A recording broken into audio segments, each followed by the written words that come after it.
بنے دین حق کے سہارے صحابہ، بنے دین حق کے سہارے صحابہ، رسول خدا کو بھی پیارے صحابہ۔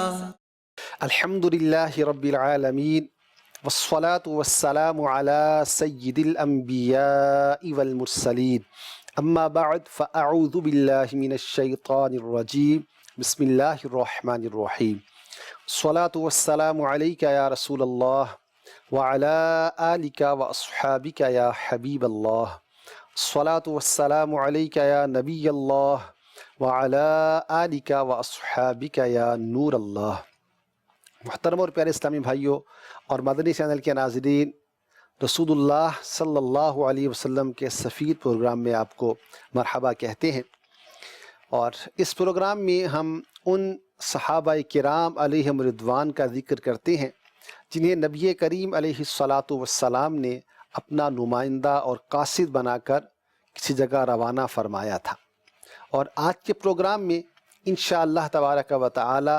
ہم ان دو صحابہ کرام علیہم رضوان کا ذکر خیر کرنے اور سننے کا شرف حاصل کریں گے۔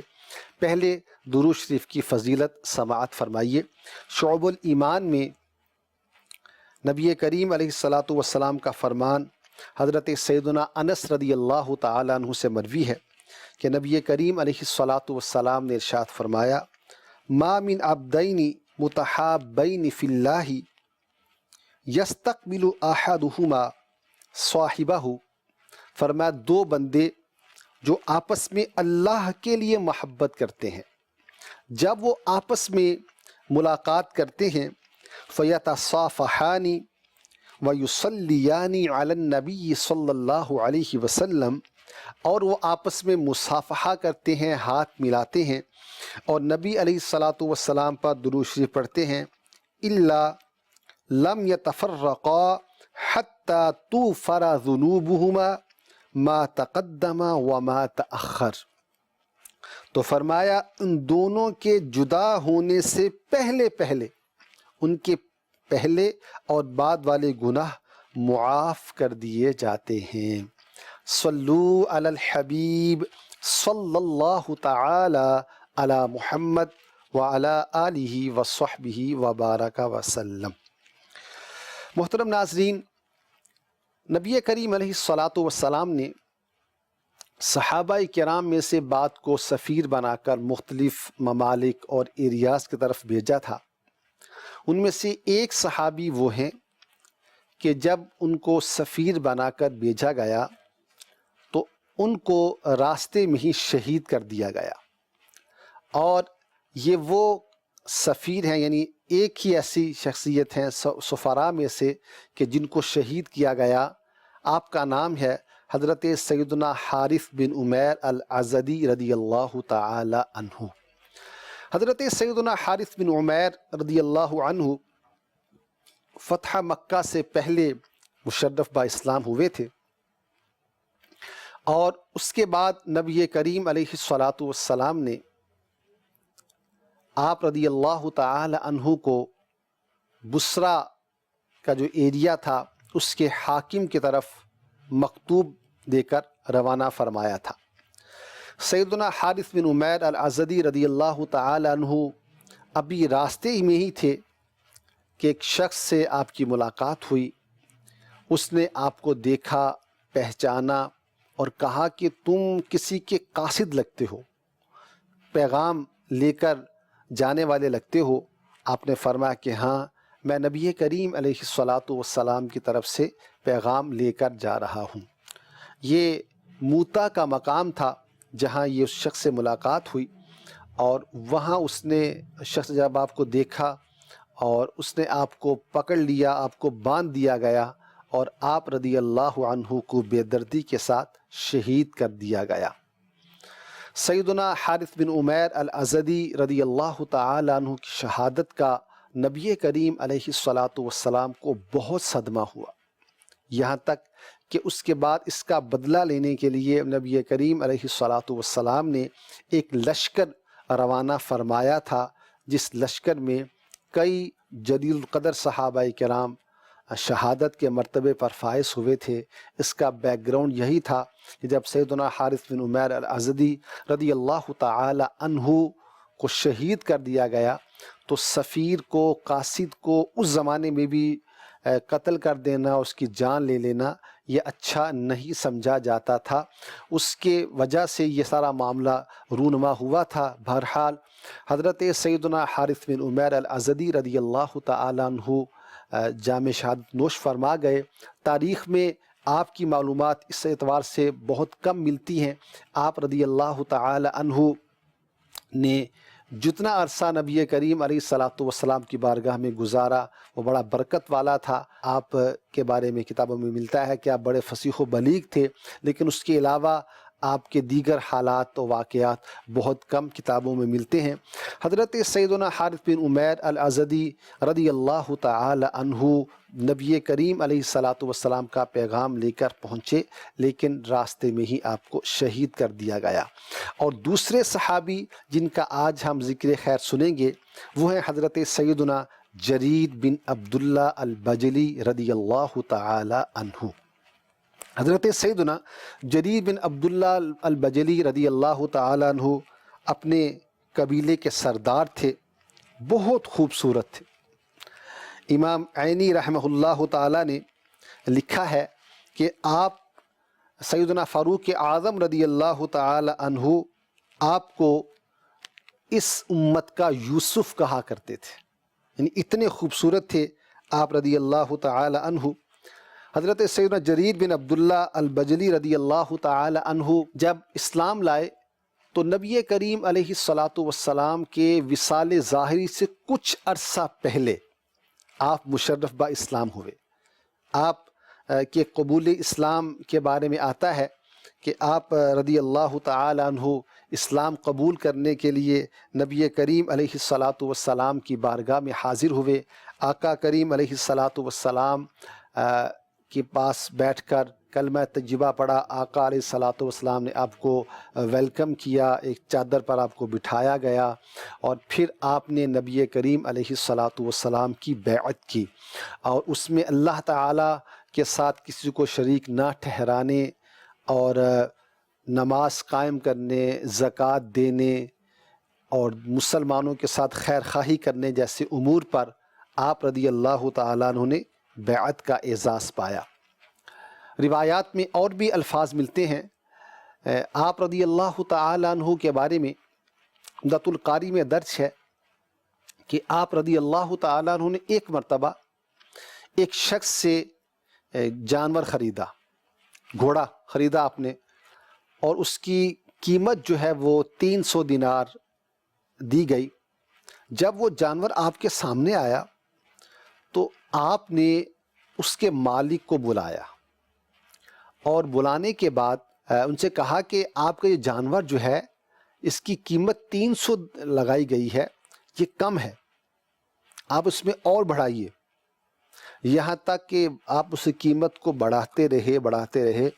800 درہم کے بدلے میں آپ نے اس جانور کو خریدا، اور پھر ارشاد فرمایا کہ میں نے نبی کریم علیہ الصلاۃ والسلام سے بیعت کی ہے اس بات پر النصح لکل مسلمین، ہر مسلمان کی خیر خواہی کے معاملے میں۔ گویا جس پر نبی کریم علیہ الصلاۃ والسلام سے آپ نے بیعت لی کہ ہر مسلمان کی خیر خواہی کریں گے، اس کا عملی نمونہ آپ نے اپنے کردار سے پیش کیا کہ وہ جو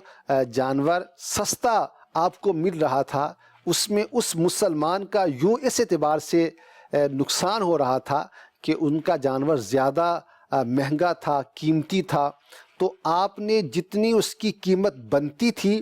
اتنی قیمت خود سے ان کو مزید اپنے پاس بلا کر ان کو عطا فرمائی تاکہ مسلمان کی خیر خواہی کی جائے۔ کتنا پیارا آپ کا یہ ذہن ہے محترم ناظرین، اور یہی صحابہ کرام کس طرح کے واقعات بیان کرتے ہیں، آپ کی سیرت بیان کی جاتی ہے مدنی چینل پر۔ اس کا ایک مقصد یہ بھی ہوتا ہے کہ ہم ان صحابہ کرام علیہم رضوان کی سیرت کو پڑھیں، سنیں، ہمیں ان کے بارے میں معلومات ہوں تو ہمیں عمل کا جذبہ ملے، کہ حقیقی مسلمان کیسے ہوتے تھے؟ جب ان کے سامنے یہ آیا کہ ان شخص جو مجھے بیچ رہے ہیں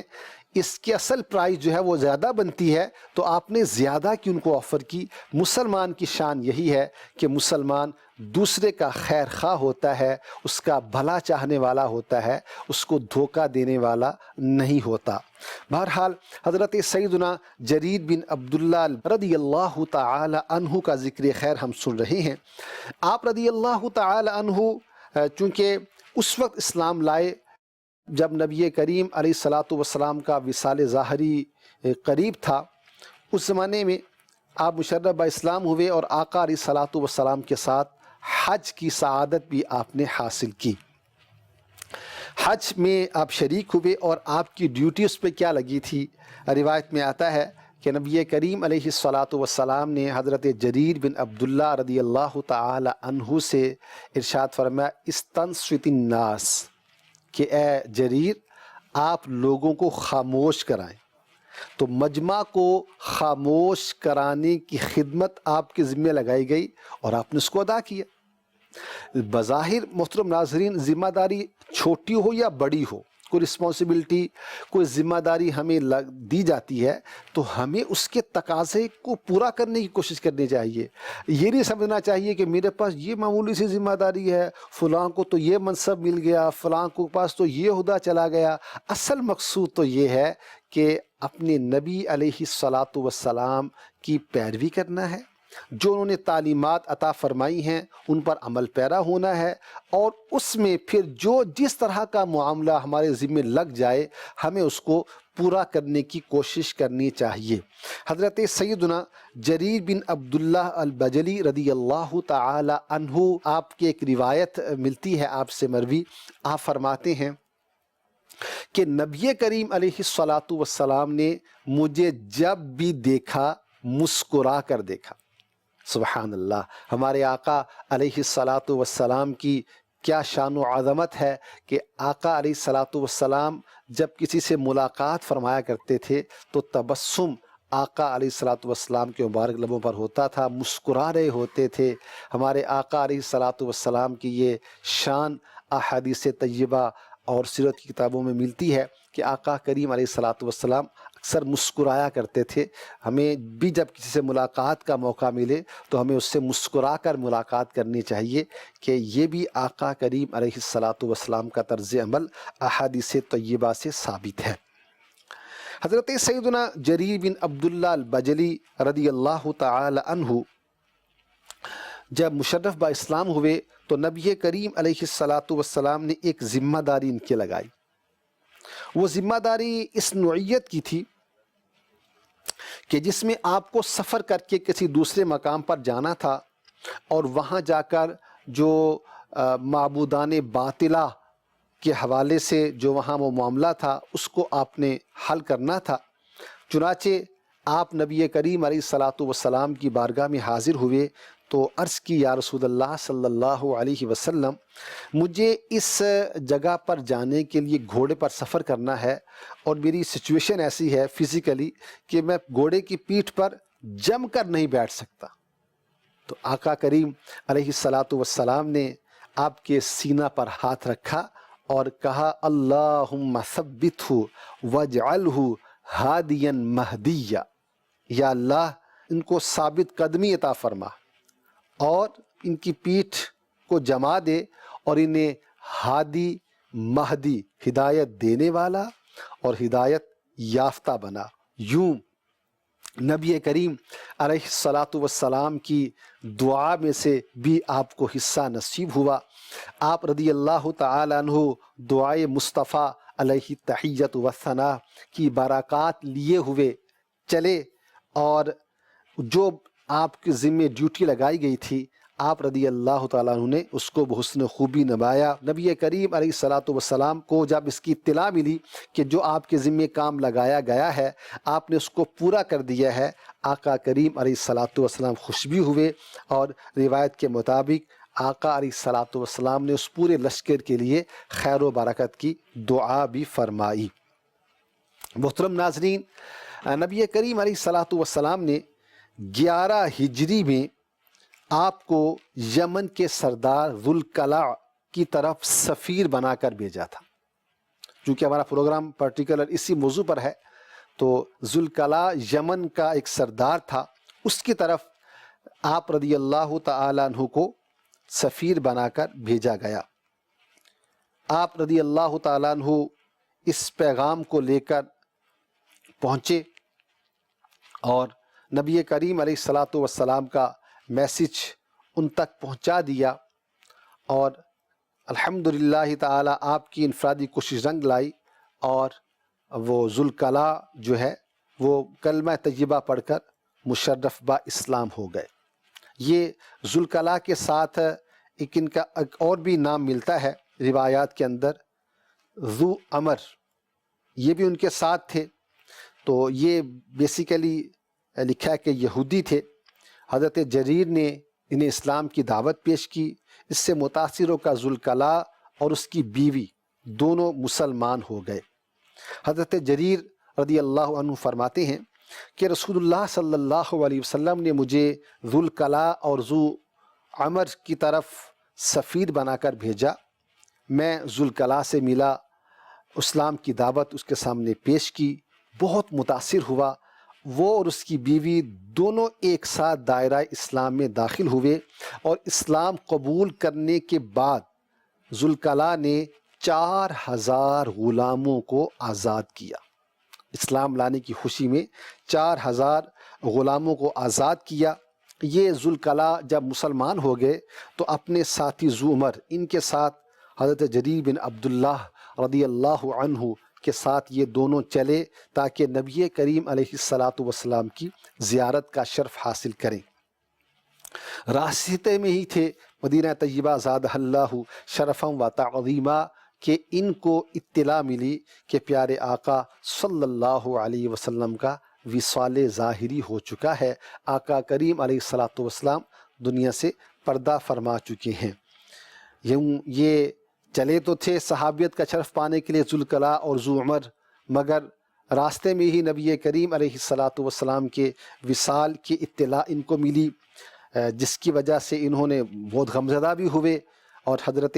جریر رضی اللہ تعالیٰ عنہ سے کہا کہ اب آپ مدینہ شریف جائیں اور ہم پھر اس کے بعد جو ہے وہ حاضری دیں گے۔ اور سیدنا ابوبکر صدیق جو نبی کریم علیہ الصلاۃ والسلام کے خلیفہ ہیں، انہیں بتا دیجئے گا کہ ہم مسلمان ہو چکے ہیں۔ یوں حضرت سیدنا جریر بن عبداللہ رضی اللہ تعالیٰ عنہ اکیلے ہی واپس آئے، اور ذوالقلاع اور ذو عمر الحمدللہ مسلمان تو ہو گئے اور اسلام پر ثابت قدم بھی رہے۔ ہم نے پچھلے ایپیسوڈ میں عرض کیا تھا کہ اس وقت ایک بہت بڑا فتنہ اٹھا تھا، جس میں لوگ جو پہلے مسلمان ہوئے تھے، آقا کریم علیہ الصلاۃ والسلام کے وصال ظاہری کے بعد بہت سے لوگ دین اسلام سے پھر گئے تھے، لیکن ذوالقلاع اور ذو عمر جو ہیں یہ ثابت قدم رہے، اور یوں اسلام کی برکتیں ان کو نصیب ہوئیں۔ حضرت سیدنا جریر بن عبداللہ رضی اللہ تعالی عنہ، اس کے بعد سیدنا ابوبکر صدیق، سیدنا فاروق اعظم، سیدنا عثمان غنی، مولا علی کرم اللہ تعالی وجہہ الکریم، ان تمام صحابہ کرام خلفائے راشدین رضی اللہ عنہم اجمعین کے زمانے میں حیات رہے۔ حضرت سیدنا فاروق اعظم رضی اللہ تعالی عنہ کے زمانے میں آپ کو مختلف معرکوں میں شرکت کرنے کا موقع بھی میسر آیا، جس میں آپ نے داد شجاعت دی، اور آپ رضی اللہ تعالیٰ عنہ نے یوں بھی دین اسلام کی خدمت کا فریضہ سر انجام دیا۔ اور اس کے بعد آپ سیدنا امیر معاویہ رضی اللہ عنہ کے زمانے میں آپ ایک مقام پر ٹھہر گئے تھے، اور وہیں آپ رضی اللہ تعالیٰ عنہ کا وصال ہوا تھا۔ حضرت سیدنا جریر بن عبداللہ البجلی رضی اللہ تعالی عنہ نبی کریم علیہ الصلاۃ والسلام کے وصال ظاہری کے قریبی زمانہ میں آپ مسلمان ہوئے تھے، لیکن اس کے باوجود آپ رضی اللہ تعالیٰ عنہ نے نبی کریم علیہ الصلاۃ والسلام سے کئی فرامین بیان کیے ہیں۔ علامہ عینی نے لکھا ہے کہ آپ علیہ الرحمہ نے 100 احادیث آپ سے مروی ہیں، ان میں سے کچھ احادیث بخاری اور مسلم میں ہیں، اور باقی احادیث جو ہیں وہ دیگر کتب احادیث میں ہیں۔ آپ رضی اللہ عنہ کے جو بیٹے ہیں وہ ان کے ذریعے بھی کئی روایات آپ رضی اللہ عنہ کی کتب حدیث میں موجود ہیں۔ آپ رضی اللہ عنہ نبی کریم علیہ الصلاۃ والسلام کی بارگاہ میں خاص آپ کو اعزاز حاصل تھا، جیسا کہ پہلے بھی عرض کیا گیا کہ آپ رضی اللہ تعالیٰ عنہ جب نبی کریم علیہ الصلاۃ والسلام کی بارگاہ میں حاضر ہوئے تھے تو آپ کے لیے چادر بچھائی گئی تھی۔ آپ اپنی قوم کے سربراہ تھے اور اسی طرف ہی یعنی اسی یمن کے اس ایریا کی طرف بھی آپ رضی اللہ تعالیٰ عنہ کو سفیر بنا کر بھیجا گیا تھا۔ ایک روایت میں یہ بھی آتا ہے کہ آپ رضی اللہ تعالیٰ عنہ کا نامی نبی کریم علیہ الصلاۃ والسلام کی بارگاہ میں غائبانہ طور پر بھی لیا جاتا تھا۔ ایک مرتبہ آپ فرماتے ہیں کہ میں جب مدینہ پہنچا تو مدینے کے باہر سواری بٹھا کر کپڑا رکھنے کا تھیلا کھولا، یعنی جو ڈریس چینج کرنے کے لیے حلہ پہنا اور میں داخل ہوا۔ اس وقت رسول کریم صلی اللہ علیہ وسلم خطبہ ارشاد فرما رہے تھے۔ میں نے سلام کیا، لوگوں نے آنکھوں سے میری طرف اشارہ کیا، یعنی یہ انڈیکیٹ کیا کہ گویا آپ کے بارے میں پہلے کوئی بات چیت ہوئی ہے۔ تو میں نے اپنے قریبی جو ساتھی میرے پاس بیٹھے ہوئے تھے، میں نے ان سے پوچھا کہ کیا رسول اللہ صلی اللہ علیہ وسلم میرا تذکرہ فرما رہے تھے؟ انہوں نے کہا ہاں، ابھی نہایت اچھے الفاظ میں تمہارا تذکرہ فرمایا۔ آپ خطبہ دے رہے تھے، دوران خطبہ ارشاد فرمایا کہ اس دروازہ یا اس کھڑکی سے تمہارے پاس یمن کا بہترین شخص داخل ہوگا، اس کے چہرہ پر بادشاہی کی علامت ہوگی۔ میں نے آپ حضرت جریر بن عبداللہ بجلی رضی اللہ عنہ فرماتے ہیں کہ میں نے اس عزت افزائی پر اللہ تعالیٰ کا شکر ادا کیا۔ آپ رضی اللہ تعالی عنہ